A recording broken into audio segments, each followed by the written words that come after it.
திருவளர் கடம்பூர் சிவபதியின் அருள் வளர் ஜோதி மின்னுமை பாகர் அமிர்த கடேசர் ஆதரவால் அமரர்கள் அமுதம் தன்னை பெற்றனரே.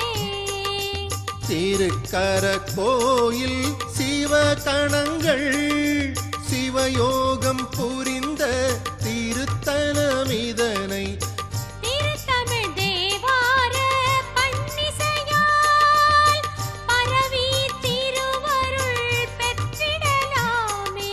சிவாய நம ஓம் சிவாய நம ஓம் நம சிவாய சிவ சிவாய நம ஓம் சிவாய நம ஓம் சிவாய நம ஓம் நம சிவாய சிவ சிவாய நம